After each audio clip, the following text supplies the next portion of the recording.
El doctor Ernesto Alarcón Cabrera es médico cirujano y partero egresado del Instituto Politécnico Nacional, médico pediatra y neurólogo pediatra egresado del Hospital Infantil de México Federico Gómez. Gustoso por el humanismo, pasión por el canto y los niños, empático y responsable. Tiene el interés en dar apoyo y participar en grupos de trabajo con enfoque multidisciplinario a grupos vulnerables, así como brindar acompañamiento familiar para la atención integral del paciente. Bienvenidos al webinar Detección oportuna en los trastornos del neurodesarrollo y patología neurológica. Hola, ¿qué tal? Buen día a todos. Es para mí un honor estar con ustedes acompañándolos el día de hoy en esta serie de charlas y ponencias en conmemoración del 52 aniversario de APAC. Asimismo, en este encuentro internacional para la parálisis cerebral. Mi nombre es Ernesto Alarcón Cabrera, soy neurólogo pediatra, egresado del Hospital Infantil de México Federico Gómez, con licenciatura en medicina en el Instituto Politécnico Nacional. El día de hoy les voy a hablar sobre un tema de suma importancia, tanto para los padres de familia, así como para los médicos, ya sea de primer contacto, pediatras, que es el tema sobre la detección oportuna de trastornos del neurodesarrollo y de problemas neurológicos como tal. La importancia de esto es detectar de forma temprana algunos signos de alarma que nos permitan referenciar a los pacientes lo más rápido posible para iniciar su estudio y las intervenciones oportunas que permitan que estos alcancen los hitos del desarrollo más de acuerdo a sus capacidades en caso de que haya alguna patología. Como les decía, pues el tema es detección oportuna en los trastornos del neurodesarrollo y patología neurológica. Vamos a comenzar definiendo qué es el neurodesarrollo. Este es un proceso que es continuo y que va a tener diferentes etapas a lo largo de los primeros años de vida.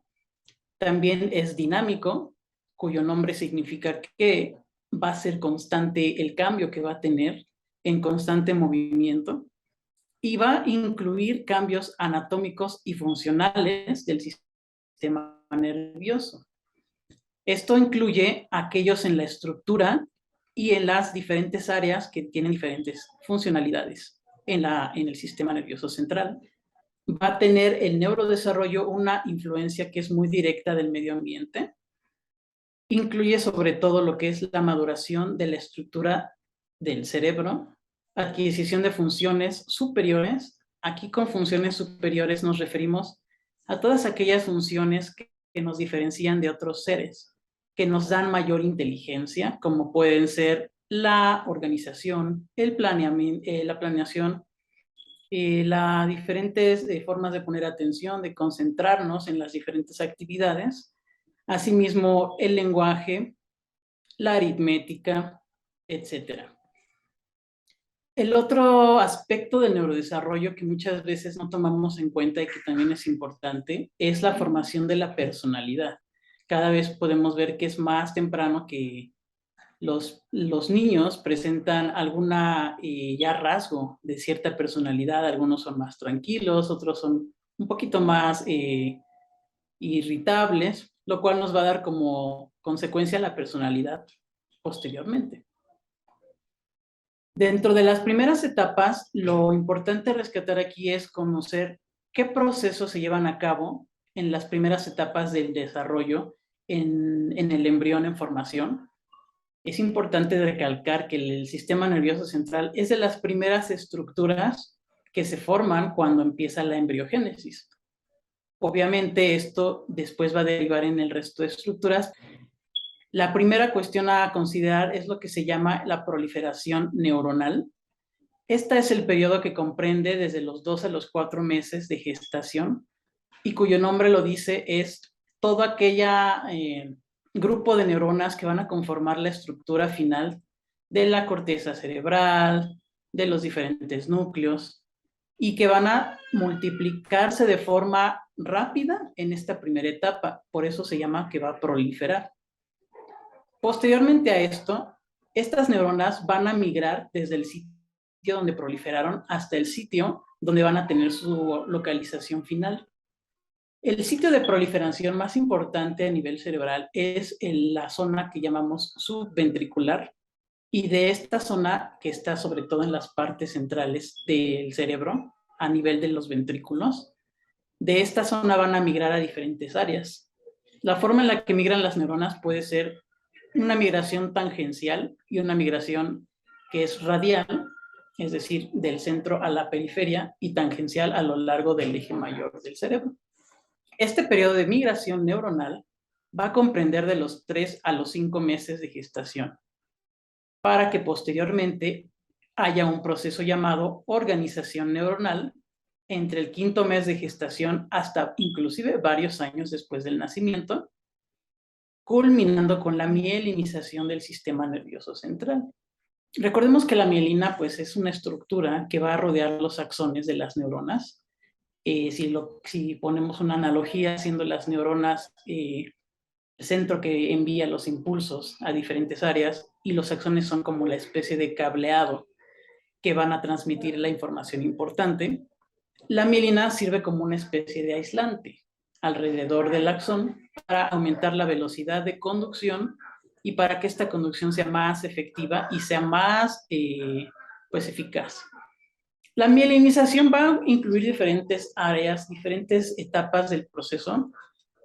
Clásicamente empieza desde el nacimiento, sin embargo también pues va a persistir hasta años después de este.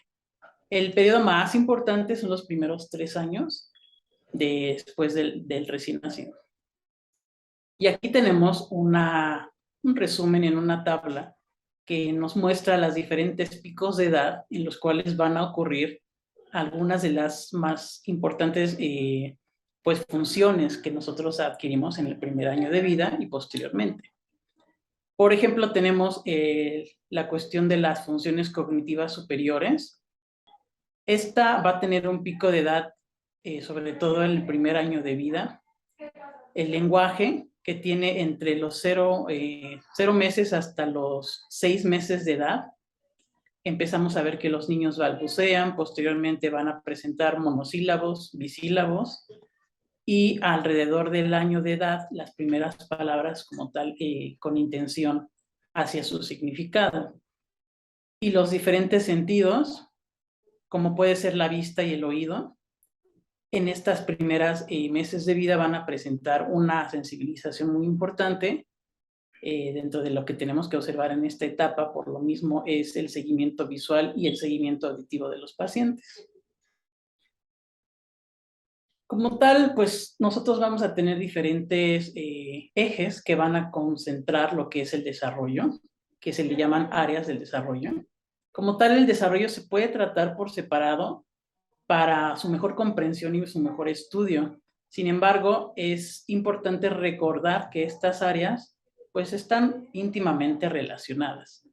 Tenemos el área física, que es todo lo biológico, háblese de la estructura, las funciones, la fisiología.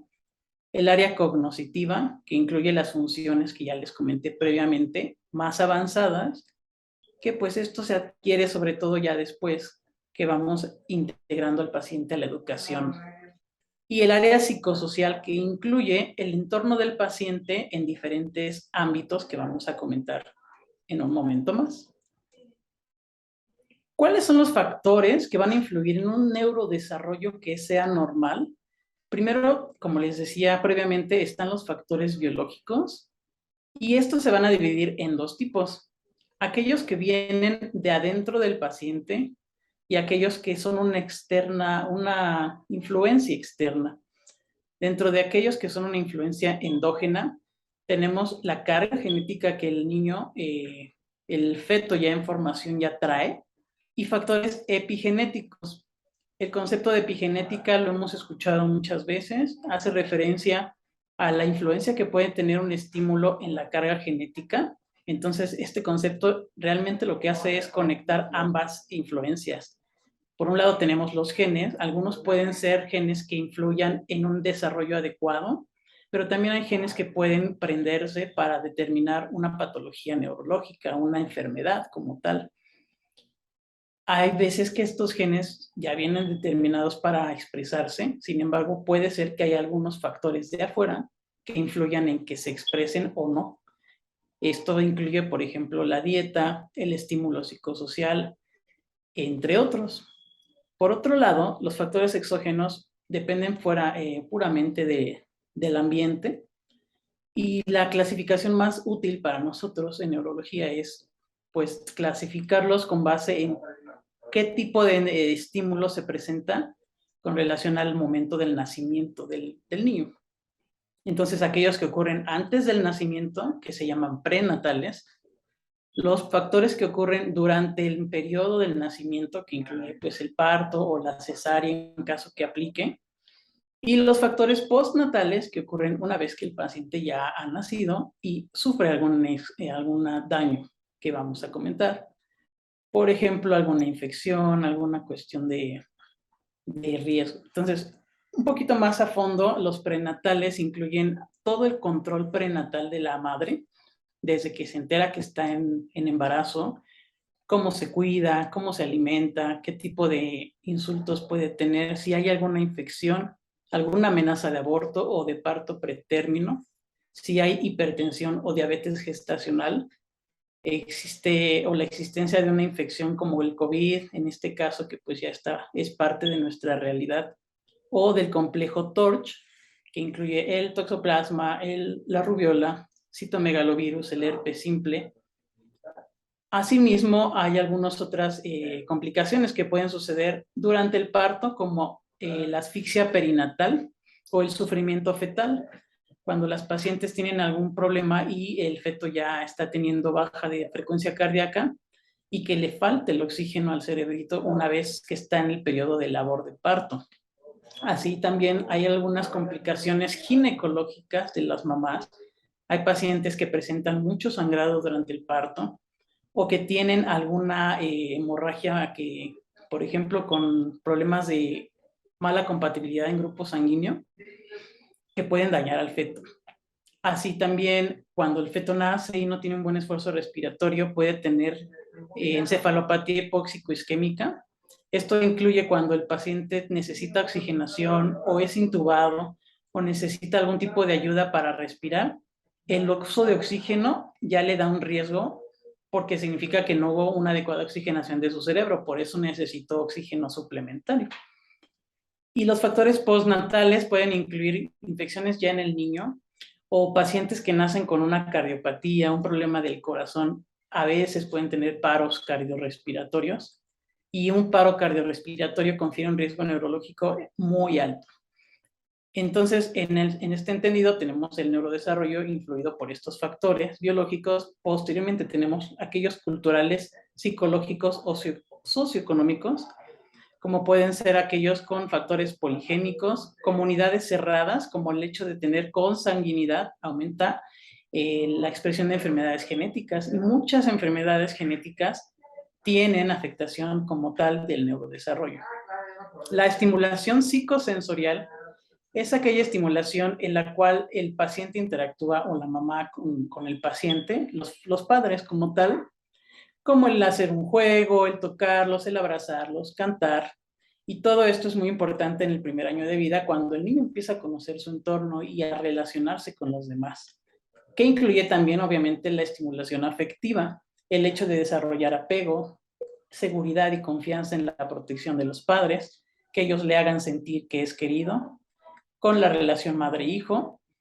Asimismo, las posibilidades educacionales son muy importantes debido a que pues, hay veces que no hay un adecuado acceso a la educación, no se estimula de forma oportuna y tenemos afectación. Las posibilidades nutricionales en el primer año de vida, la mielinización que les comentaba requiere de muchos ácidos grasos, por ejemplo.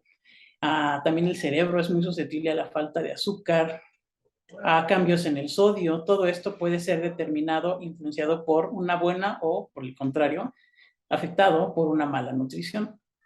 Así también el acceso a los servicios médicos, que va de la mano con el estado socioeconómico de las familias. Entonces, lo que tenemos a continuación son las áreas del neurodesarrollo. Estas áreas son las principales que se evalúan durante los primeros meses de vida.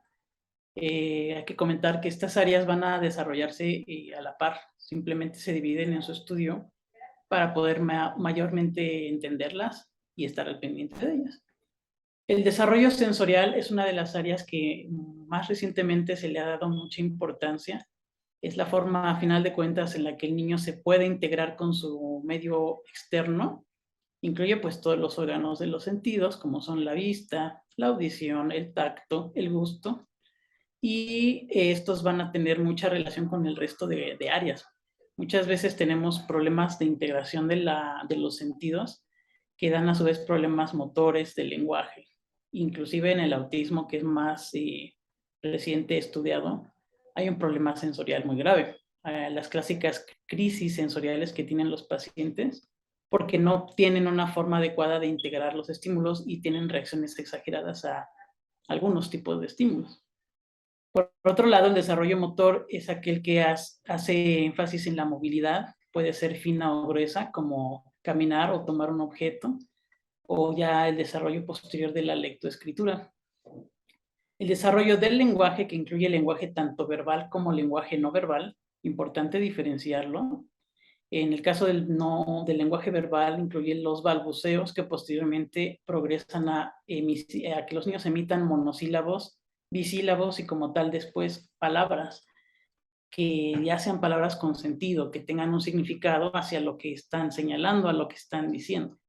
Muchas veces los familiares pueden comentar que el niño dice mamá o dice papá, pero le puede decir mamá y papá a la silla o como repetir. Entonces ahí estaríamos más bien hablando de una emisión de un bisílabo.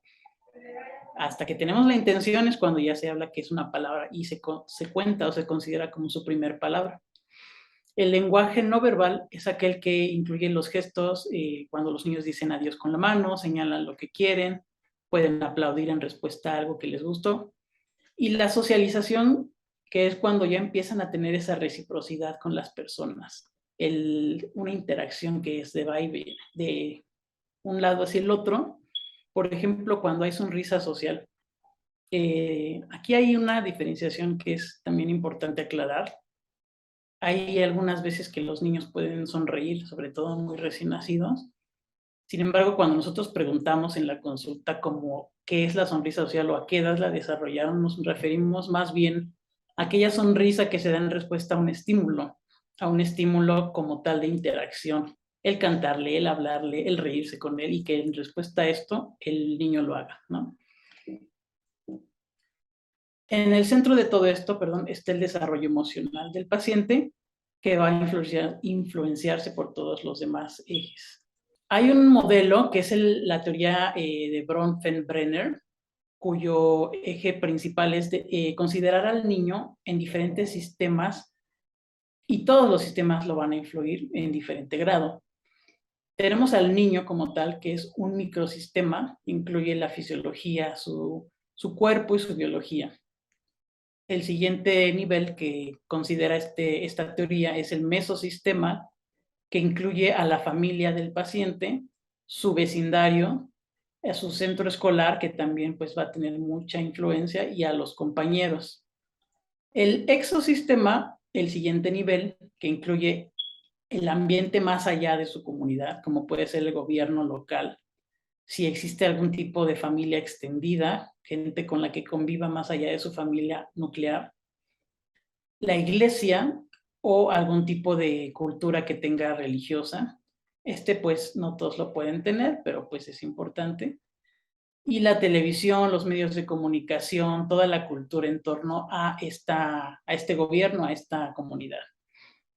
Para pasar finalmente al ecosistema, que incluye el sistema de gobierno, el sistema religioso y los valores sociales. Entonces, todo esto va a influir en cómo crece el niño, con qué influencias, con qué estímulos que vayan a determinar su neurodesarrollo. El concepto importante también es el de recién nacido de riesgo neurológico, porque es importante saber que cuando un paciente es egresado de recién nacido, hay que ver qué tanto seguimiento en el neurodesarrollo hay que hacer, porque obviamente pues hay ciertos meses en los cuales por norma oficial tenemos que dar un seguimiento al neurodesarrollo. Lo ideal sería en todas las consultas, sin embargo hay meses indispensables, incluyen el sexto, el octavo, el doceavo, el mes 18, el 30. Pero cuando nosotros sabemos de antemano que puede haber un riesgo neurológico, hay que tener un seguimiento más estrecho. Entonces, El recién nacido de regreso neurológico es un concepto que también más frecuentemente tenemos que considerar porque la tasa de supervivencia ha aumentado en las unidades de cuidados intensivos por la mejor tecnología y las mejores oportunidades médicas que se le ofrecen a los niños, aún siendo inclusive prematuros, ¿no? Antes se morían más y ahorita pues tenemos mejor supervivencia. Hay que estar pendientes de estos factores que otorgan un riesgo. Entonces, como forma general, queda un riesgo neurológico, un peso al nacimiento menor de 1.500 gramos, el hecho de que el paciente tenga ictericia neonatal, que tenga aumento de las bilirrubinas que requieran exsanguíneo transfusión, la intubación prolongada o el uso de oxígeno prolongado. Como tal, está descrito que el ingreso a una unidad de cuidados intensivos neonatales por sí sola, independientemente de las complicaciones que se agreguen, es un factor de riesgo para el desarrollo de un problema neurológico. Las enfermedades metabólicas también son una de las situaciones a vigilar. En el tamiz metabólico se ven los 5 principales problemas de nuestro país, al menos, pero si tenemos un problema neurológico o una metabolopatía más bien, hay que vigilar más el neurodesarrollo. Muchas de estas afectan esta área. También pacientes que tengan cianosis o que tengan problemas cardiorrespiratorios al nacimiento. Obviamente esto es por la mala circulación, la mala oxigenación que puede predisponer. Pacientes en quienes se sospeche un problema de cromosomas, una cromosomopatía, como una trisomía 21. Esta patología que pues es el síndrome de Down, ya por ser trisomía 21 puede predisponer a problemas del neurodesarrollo, un retraso del neurodesarrollo, ¿no? Una discapacidad intelectual. Cuando hay hijos que son gemelos, sobre todo idénticos, también es un mayor riesgo neurológico, o si los padres tienen algún problema del neurodesarrollo. Y finalmente cuando tenemos alguna alteración en la estructura cerebral, hay algunas malformaciones que por sí solas ya dan problemas como epilepsia o trastornos de discapacidad intelectual. Pueden ser congénitas y no necesitan ningún estímulo, llámese infección, hipoxia, sufrimiento, cualquiera. Por sí solas pueden ser factor de riesgo. En el caso de los factores de riesgo para alteraciones de la visión, muy específicamente, también tenemos la ventilación mecánica prolongada, que puede dar retinopatía del prematuro, prematuridad, recién nacido con peso menor a 1.500 gramos, la presencia de hidrocefalia, ya sea congénita o por desarrollo por una hemorragia intraventricular, que es una de las complicaciones que puede presentar, infecciones congénitas del sistema nervioso central, que les mencionaba previamente, el espectro TORCH, patología craneal detectada, en este caso por ultrasonido o tomografía, o un síndrome malformativo con compromiso visual. Hay muchas veces que no hay ningún daño, sin embargo, algunas malformaciones de la línea media pueden dar atrofia del nervio óptico, como tal, esto ya predispone a un compromiso visual. Infecciones postnatales del sistema nervioso central o asfixia severa. Y la otra parte que podemos tener es específicamente en aquellas personas que tienen un déficit auditivo, y a estos factores predisponen más a un déficit auditivo, como la hiperbilirrubinemia, que amerita exsanguíneo transfusión, o la ingesta o la aplicación de aminoglucósidos por periodos prolongados, como este grupo de fármacos se ha demostrado que pueden tener daño directamente a la audición, como puede ser la micacina, la gentamicina. Aquí el pormenor es que muchas veces es necesario el uso de estos medicamentos en problemas de recién nacido. Y pues al saber que tenemos este antecedente hay que vigilar bien la audición. O un síndrome malformativo que tiene compromiso como tal de la audición. En el ejemplo anterior de atrofia del nervio óptico, aquí tenemos algunos pacientes que nacen con microtia o alguna malformación del pabellón auricular, del conducto auditivo o inclusive del tallo cerebral, porque aquí en el tallo cerebral también hay vías que conectan con el sistema de audición. Hay antecedentes familiares hipoacusia, y cuando se presenta esto tenemos que que dar mayor seguimiento, existen algunos genes como tal que predisponen a hipoacusia. Entonces, si en la familia existe este antecedente y no se encontró una causa, se quedó simplemente sin saber por qué, puede ser algo que está determinado genéticamente y que es necesario dar seguimiento. Y pues obviamente otra vez les comento los factores psicosociales como la pobreza o el hacinamiento, el tener familias extensas, el mal apego a cada uno o a un hijo en particular, la violencia intrafamiliar que pues desarrolla un sentido de inseguridad en los niños, así como el alcoholismo en uno de los padres, la violencia como tal hacia los niños o el maltrato infantil o negligencia, o la presencia inclusive de discapacidad intelectual en uno de los padres. En esta parte de la importancia del entorno social en el buen neurodesarrollo, me voy a permitir enseñarles un video donde se observa cómo esto tiene mucha influencia, mucha relación. Es algo que a veces dejamos de lado. Vemos lo biológico, vemos lo fisiológico y no ponemos atención en cómo está la familia, cómo es la relación con los padres. Entonces vamos a observar este video.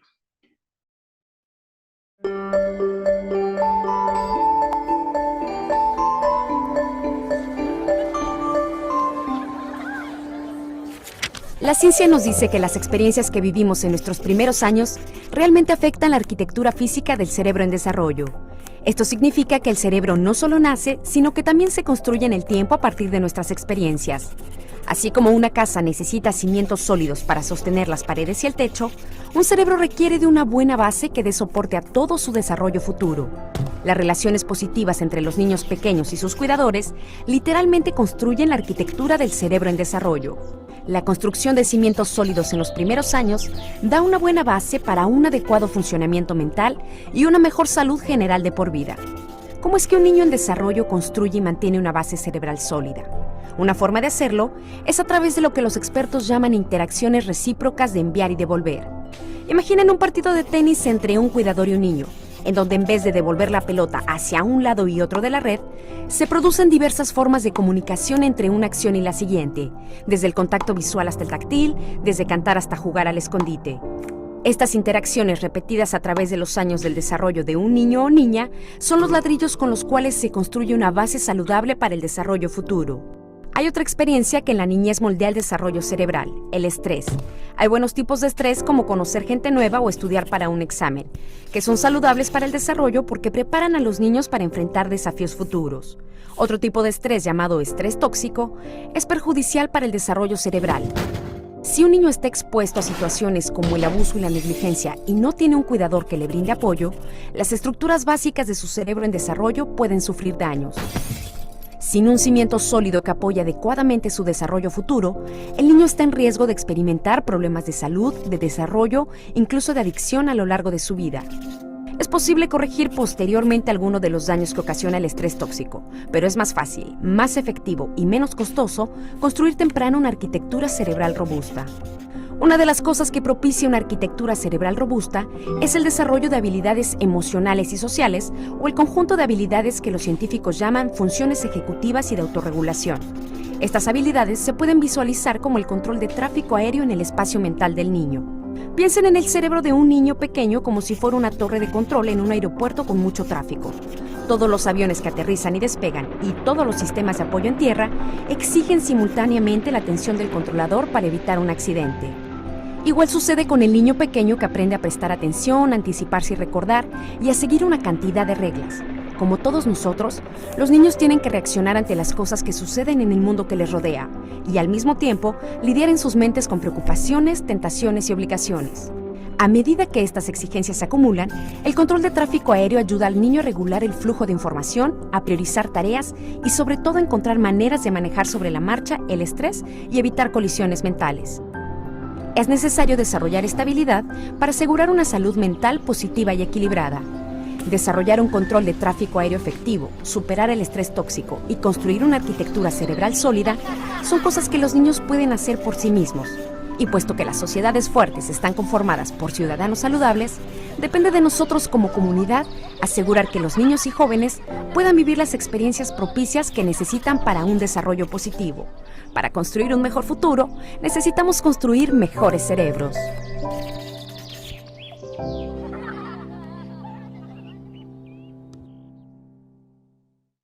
Bueno, entonces, para que tomemos mucho en cuenta, en APAC justamente tenemos un enfoque multidisciplinario que toma en cuenta muchísimo a la familia.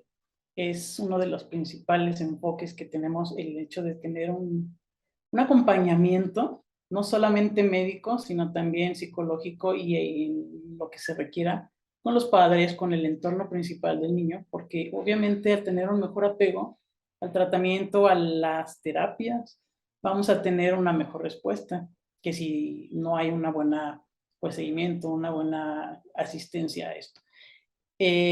Pasando a lo que nos compete de detección oportuna del daño neurológico, como les mencionaba previamente, la importancia de esto es debido a la mayor supervivencia de niños con problemas al nacimiento, y cada vez sobreviven más prematuros hasta extremos que previamente pues podían fallecer, pero no sobreviven libres de comorbilidades, es decir, enfermedades que van a resultar como secuelas o consecuencias de lo que se le tuvo que hacer para que sobreviva, es decir, intubar, uso de medicamentos. Entonces, lo que tenemos que hacer como médicos y como el primer contacto, sobre todo, inclusive los padres que ya puedan ser más juiciosos, es la identificación de signos de alarma. El objetivo de identificar un signo de alarma es el hecho de poder dar una atención temprana al niño. ¿Qué es un signo de alarma? Pues realmente un signo de alarma es una manifestación que nos dice o nos puede poner como prender el foco, la alarma, pues, en nuestra evaluación, que el paciente puede estar presentando algún retraso en el desarrollo o alguna afección, alguna lesión neurológica. No significa que al hecho de identificar un signo de alarma ya vamos a diagnosticar un paciente o vamos a detectar algo, pero hay que tener un poquito más de evaluación más profunda y se tiene que referir al paciente. Y la atención temprana permite empezar en este periodo justamente donde hay más neuroplasticidad y receptividad del cerebro a la rehabilitación en caso de que sea requerida en cualquier área. Para esto, pues lo primero que se realiza son pruebas de tamizaje. Una prueba de tamizaje se refiere a aquella que se va a aplicar a un paciente que sabemos que tiene riesgo neurológico. El riesgo no te da una sentencia de que vas a presentar la enfermedad, pero ya te obliga a estar más al pendiente. Y una de las pruebas de tamizaje más famosas aquí a nivel nacional es la prueba EDI, que es la escala de desarrollo infantil, cuyo sistema se basa en semáforos para ver, por ejemplo, los pacientes en verde que están en un desarrollo normal.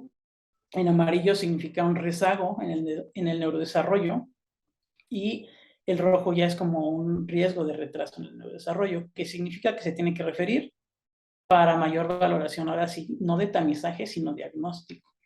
El tamizaje quiere decir una evaluación general en pacientes en riesgo.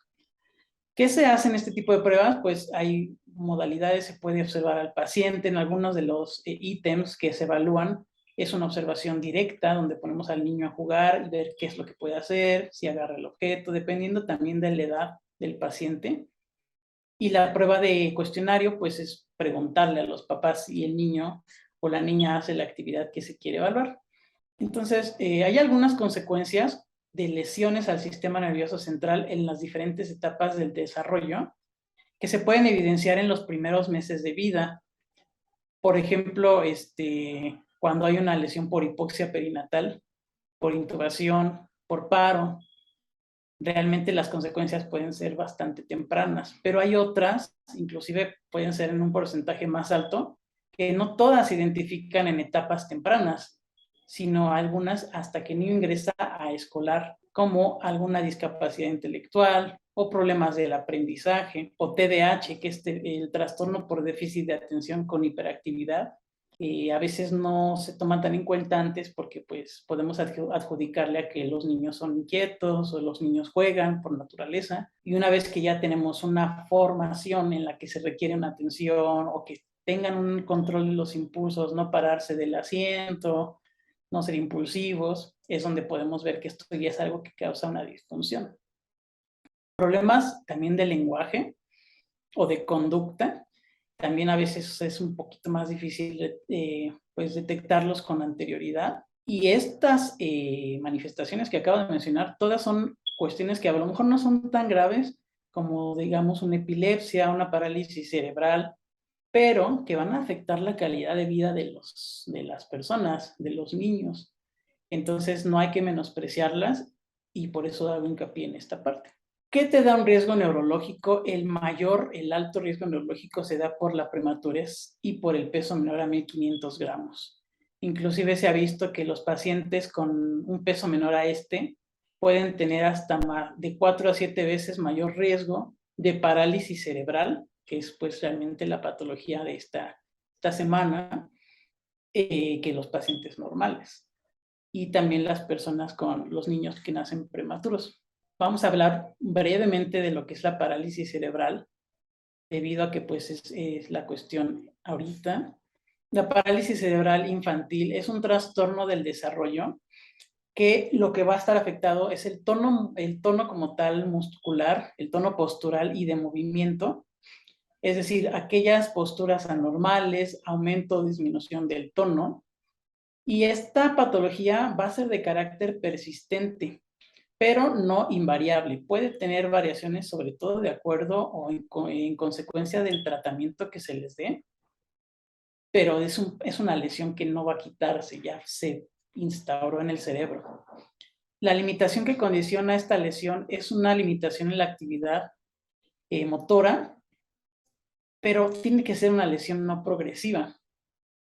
Si tenemos una lesión no progresiva, ¿qué significa? Que por algún insulto como los que ya mencioné previamente, el cerebro que está inmaduro y que está en desarrollo sufre un daño, pero es única en el tiempo. No tenemos por qué tener más lesiones después. Es decir, se considera una encefalopatía del tipo estática. Si tomamos en cuenta como lo estudiamos en neurología, es estática. Aquí tenemos que tener muy claro este concepto debido a que muchas veces podemos hacer diagnóstico de parálisis cerebral si observamos un trastorno del movimiento, si observamos alteración de la postura del tono muscular, pero hay que evidenciar esta lesión y tener la causa, porque si hay lesiones que son progresivas, ya estamos hablando de una encefalopatía progresiva, valga la redundancia, y que no cumple con el criterio de parálisis cerebral. Como tal, no es una sola entidad. La parálisis cerebral tiene estas características, pero involucra un grupo de manifestaciones que vamos a ver ahorita. Por ejemplo, cuando tenemos el sitio de la lesión, dependiendo de la función que se vea más afectada, podemos tener algunos tipos de parálisis cerebral. En el caso, o sea, la más común es la espástica. La espasticidad se refiere a un aumento del tono debido a la lesión de las vías. En este caso, si se afecta la vía piramidal en la corteza cerebral, vamos a tener una paresia y dependiendo de qué extensión tenga, que vamos a ver en la continuación, vamos a tener que puede ser una tetraparesia, hemiparesia. Y por otro lado, esto es como tal la más común, por ahí su nombre, parálisis. Otro tipo de parálisis es la táxica, cuando hay afección del cerebro o de las vías, también algunos núcleos de la base, ¿no? Que pueden dar alteraciones en el orden o la coordinación del movimiento o de la marcha. Finalmente, cuando hay afectación de los núcleos basales, que son una serie de estructuras subcorticales de la sustancia gris del cerebro, que se van a encargar del control de los movimientos. Entonces, cuando hay afección en esto, existen alteraciones que se llaman movimientos extrapiramidales, que son movimientos involuntarios por un mal control del patrón de movimiento normal. Puede haber la más común, que es distonía, que es un aumento sostenido, pero la diferencia entre distonía y espasticidad es que la distonía es un aumento que puede ser como un ataque, una distonía, una contracción de músculos al mismo tiempo que hacen posturas anormales y posteriormente se pueden relajar, pero son constantes. Y la espasticidad es un aumento por la lesión en esta vía, en la vía piramidal, y la distonía es una vía extrapiramidal. Otro tipo de manifestación aquí puede ser la atetosis. La atetosis son movimientos como serpenteantes, sobre todo de las extremidades, o movimientos coreoatetósicos que se le llaman también.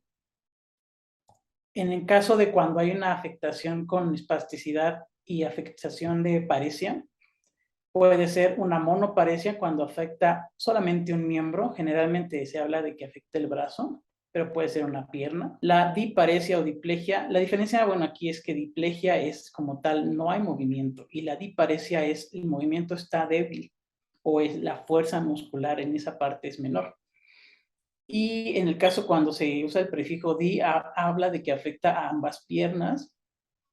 En la hemiplegia es solamente un lado del cuerpo. Generalmente es tanto miembro superior como inferior. Y cuando hay una tetraparesia, pues se habla de que afecta a los 4 miembros. Entonces, retomando un poco el tema y pues adaptándolo a lo que es la parálisis cerebral, ¿cómo podemos darnos cuenta? Hay diferentes signos de alarma y como les mencionaba previamente, la definición de la Secretaría de Salud es una expresión clínica de un probable retraso o desviación del patrón normal del desarrollo. Y estos signos no siempre van a ser una evidencia tajante o absoluta de que existe un retraso, pero indican que es necesaria una valoración más profunda del paciente. Y realmente se pueden ver diferentes signos de alarma por edades. Básicamente, cuando el niño es recién nacido, hay que buscar la presencia del tono muscular y cualquier extremo es algo malo. En el hecho de que tengan hipotonía o hipertonía o posturas anormales, encorvamiento, o que diferentes maniobras que usamos para evaluar la hipotonía estén alteradas. Cuando hay un tono disminuido, el paciente está flácido. Realmente los papás pueden referir esto como que el niño parece de trapo. Cuando los cargan se les van entre las manos. Hay diferentes métodos para evaluar el tono muscular, pero realmente es flácido el niño. Y cuando tenemos alteración en los potenciales auditivos, hay una evaluación al nacimiento que se llama el tamiz auditivo. Bueno, como tal son las emisiones otoacústicas, que lo que hacen es evaluar esta parte de cómo pasa la audición en el sistema de la primera fase de la audición. No te evalúa el tallo cerebral. Entonces, hay un reporte que se da que dice cuando pasa o no pasa. Sin embargo, lo más idóneo es repetir el estudio a los 6 meses, cuando se hacen ahora sí los potenciales evocados auditivos de tallo cerebral, que van a evaluar la conducción a nivel de toda la vía auditiva, incluyendo pues las estructuras del tallo. De los 5 a los 7 meses podemos ver si el paciente tiene posición en tijeras, que el paciente tenga el tono muy incrementado o que tenga sobresaltos excesivos y un reflejo de moro. Aquí lo tenemos, pues ausente, ¿no? Los reflejos primitivos, su función realmente es para ver que haya una integridad de la vía corticoespinal. Hay diferentes etapas donde pueden aparecer y desaparecer. Este se quita alrededor de los 6 meses. Y cuando el paciente no lo tiene, hay algún problema de esta integración de la vía corticoespinal, que es la vía motora que se ve afectada muy frecuentemente en la parálisis cerebral. Y también podemos tener, si el paciente a esta edad que comienzan a tener rodamiento, y si no lo presenta o lo presenta de forma incompleta, ya también hace una alarma. O si el paciente tiene alteraciones pues en su irritabilidad, si están constantemente irritables o hipoactivos por el otro lado, o no se mueven, casi no hacen ruido, en combinación con otras cosas puede dar estos signos. Finalmente, a cualquier edad, alguna postura normal, asimetría en los movimientos, si un paciente mueve más la mano o mueve menos una mano que la otra, o no mueve los pies, los movimientos generales al ponerlo en la cama, por ejemplo, pues hay alguna asimetría, es un dato de alarma. El hecho de caminar en puntas puede tener un trasfondo ortopédico, pero también de integración sensorial. El hecho de que no haya reflejo de succión es un reflejo primitivo para que el paciente pueda, pues, alimentarse. Cuando hay mucha irritabilidad, les digo, esta a cualquier edad puede presentarse. Y estos últimos son más como de problemas socioemocionales y de lenguaje. Si el paciente ya tendría edad para poder emitir un lenguaje hablado y todavía no dice palabras, o cambia algunas letras por otras, tiene alguna cuestión que no está tan normal y llama la atención en el lenguaje, pues es un signo de alarma. Cuando tenemos falta de juego imaginativo, sobre todo se presenta entre los 3 y los 4 años de edad, que quiere decir que el paciente ya tiene un interés del juego, ¿no? O sea, un significado. Puede ser que las niñas jueguen, por ejemplo, o sea, que jueguen, por ejemplo, al doctor, de que yo te voy a revisar, o que, por ejemplo, puede ser la hora del té. En el trastorno del espectro autista, es muy común que el juego imaginativo no se dé. Los juguetes los usan, pero no con su sentido. Ellos pueden, por ejemplo, apilar cosas, o un carro que pues lo tenemos que jugar como para rodar y para la intención en coche no lo hacen. Entonces, este interés social del juego es importante. Cuando también el paciente se para mucho del asiento en su aula de clase, se distrae, no pone atención. Entonces, estas son datos de alarma a cualquier edad. Entonces, pues como conclusión, es importante tener la perspicacia de ir viendo cada vez que vemos al paciente en sus diferentes etapas, darnos un espacio para evaluar el neurodesarrollo. Ajá. Identificar realmente cuando los pacientes tienen un riesgo neurológico, desde los antecedentes que ya les comenté, prenatales, perinatales y postnatales, para poder tener mayor alerta en sus evaluaciones. Hay que concientizar mucho también a los papás de la importancia del riesgo que se tiene, que cada niño tiene igual ciertos, ¿cómo le puedo decir? Ciertos rangos de edad para hacer las cosas, pero que no hay que tomar en menospreciar cuando un papá te dice, ¿no? Porque muchas veces ellos son más observadores que uno. Ellos también, como conviven con el paciente todo el día, pueden darte algún dato que te pueda orientar. Y que en cuanto tengamos una identificación de un estado de un dato de alarma, pues referir de forma temprana, ya sea si lo identificó el pediatra, al neurólogo pediatra o el médico general, pues idealmente siempre tiene que valorarse por un pediatra para hacer un diferencial y descartar causas no pediátricas de algún hallazgo que podamos tener en el niño. Ya si se descartó que no es algo de otro tipo, pues sí que se sospecha que es neurológico, pues se envía al neurólogo pediatra para hacer la valoración pues oportuna. Y la importancia final de todo esto es que la intervención en el momento, entre más temprano sea, es mejor para los pronósticos de los pacientes, que se pueden integrar de forma oportuna a la sociedad, a la educación, y que funcionen de la mejor manera. Al final de cuentas queremos tener niños funcionales dentro de la mejor capacidad que cada niño pueda dar.